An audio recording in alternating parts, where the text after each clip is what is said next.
Hey guys, this is TechZact again, and in this video I'm gonna talk about a high refresh rate monitor which I really love, the MSI Optix MAG271C curved LED gaming monitor.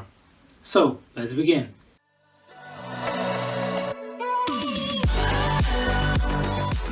Okay, let's start with the basic specs. 27-inch, 144Hz refresh rate, 1080p resolution, FreeSync, and 1 millisecond response time, which you cannot activate if G-Sync is enabled.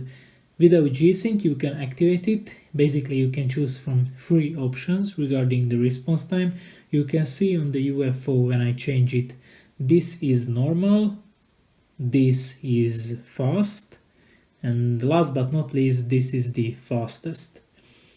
I think that this monitor size with this resolution is almost not enough because the text is pixelated, so if you plan to read and write a lot, then this monitor is not for you. Rather buy one with a higher resolution. But on the other side, those are also more expensive, so if you are low on budget and you definitely want a 144Hz refresh rate monitor, then you have to make a sacrifice. I personally really enjoy the smoothness even when I'm just moving the cursor or scrolling in Chrome, and it's funny, but I think that I'm also more productive. Okay, what about the design? It has really thin bezels, so putting more of these monitors next to each other can give an attractive panorama. The stand is quite slim and modern, it's matte black finish made from metal. I really like the concept that you don't need a screwdriver to assemble the stand, but only your bare hands. The stand's vertical element is made from plastic, and sadly you cannot change the height of the monitor. The only solution for that is if you put something under the legs, which doesn't look good, I think. But if you check the proper position, how to sit in front of a monitor, then you won't need to adjust it. You can tilt the monitor forward or backward, but you cannot swivel it to the left or to the right, and there's also no portrait mode. You cannot find built-in speakers, but there is a cool feature which is the headphones hanger, and I'm using it every day because my desk is pretty short and I also like minimalism, so that only a few things is on my desk. The back of the monitor features a joystick which helps us navigating through the menu, some glossy plastic which everyone is afraid of, couple of cool design elements, and the MSI logo. I almost forget the curvature, which has a radius of 1.8 meters, and I think that this is a really important feature because if a monitor is this big, it needs to be curved for pleasant usage. Alright, the connectivity. There's no DVI or VGA port because it's a relatively new monitor, but there is one display port, 2 HDMI ports, 2 pieces of USB ports, 1 piece of headphones input, the power input, and the USB input for connecting it to the computer. It's quite hard to plug in the cables because, as I've said, the height is not adjustable and the ports are hidden so that the back of the monitor looks good, which I think is not seen much. To be able to have the 144Hz, you can either use the HDMI or the DisplayPort cable, but if you also want to use the G-Sync technology, then you will need the DisplayPort cable. Let me tell you some words about the menu.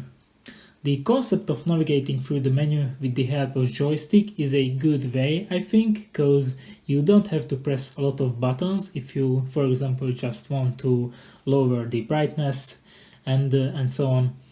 The menu is really intuitive. It also says on the right side of the HUD how to use the joystick, and you can see the actual state of the monitor on the top of the HUD.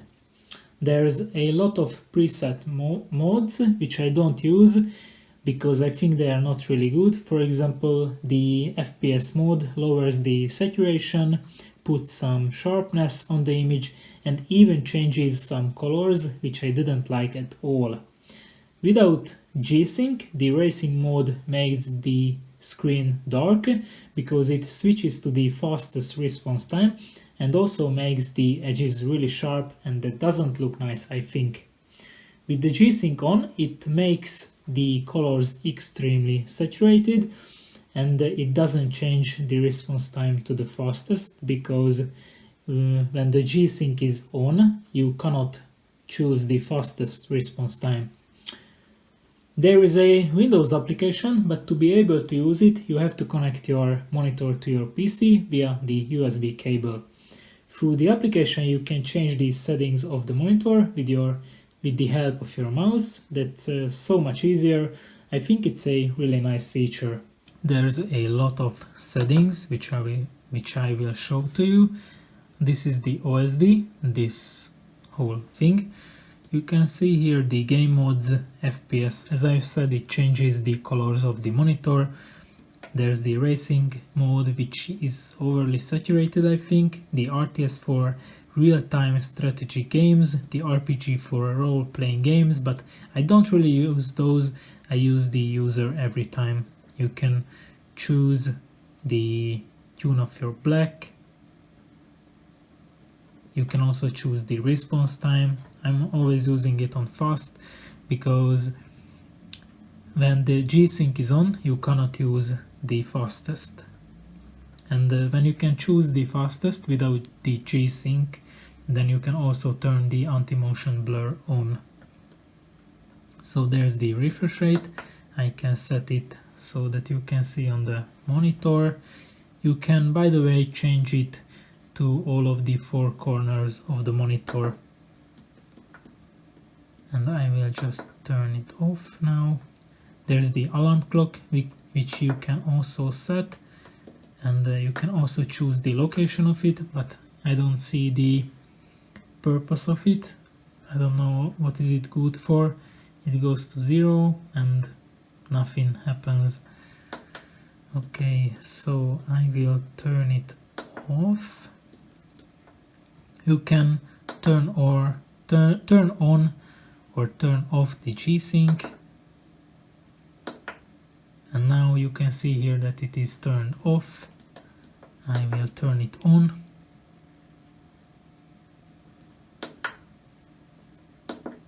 Okay, cool. There's the professional mode where you can choose between reader, cinema, designer, and you can also turn the eye saver on, which is helping your eyes so that they are not getting tired. There's the HDCR, which is high dynamic contrast range. Basically, it helps you to see more when you go into a room which is really bright in a game, for example. And image enhancement, so it's basically almost the same as the sharpness, but it strengthens the edges of the objects. And I don't really use it because I don't see why is it good. Oh, okay. You can change the brightness, all of these things. Contrast also, sharpness, color temperature, screen size, the input source, and you can also program the navi keys, so what do you want them to do, but I will not change those. And in the settings you can choose the language, the transparency of the OSD, and the OSD timeout. And you can even reset all these settings. So that's all. Alright, let's speak about the panel. This is a VA panel, which means it has better colors than a TN panel, but not as good as an IPS panel. VA panels in general has worse response time as a TN panel, but better as an IPS panel. The contrast ratio is 2 or 3 times better than on the IPS panel, so you get a really vivid picture.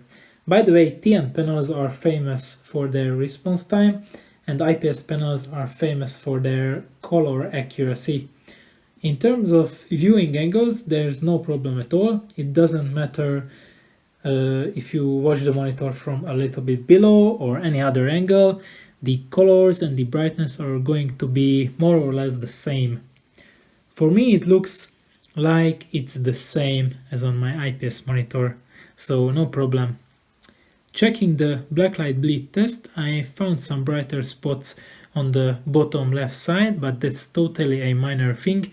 My IPS monitor has more and brighter spots than this one. This monitor features an adaptive sync technology, more specifically the FreeSync. Some years ago it wasn't possible to use this feature with an NVIDIA graphics card, because you could use FreeSync monitors only with AMD graphics cards and G-Sync monitors only with NVIDIA graphics cards, but the situation is different today. Not all of the monitors, but this one is capable of using the G-Sync technology with an NVIDIA graphics card, but to be able to use that, you need to have Windows 10, DisplayPort 1.2 or above, GTX 10 series or RTX 20 series graphics card, and GeForce 417.71 or above. I will put the link into the description where you can find the G-Sync compatible MSI monitors. To enable G-Sync, you should go to the NVIDIA control panel and tick the correct checkboxes. I tried some games, Paladins, Quake Live, Quake Champions, and I haven't noticed any stuttering or tearing, and you can also see that the monitor is changing its refresh rate dynamically, so it does a good job. Some more cool features are that the monitor has an anti-flicker technology and also blue light reduction, so you can game for longer periods of time without fatigue. And last but not least, the price. This monitor is available at some online stores, but not on the biggest ones like Amazon or eBay. Its price is about 250 euros. There's a CR version, like not 271C, but 271CR, which costs 370 euros.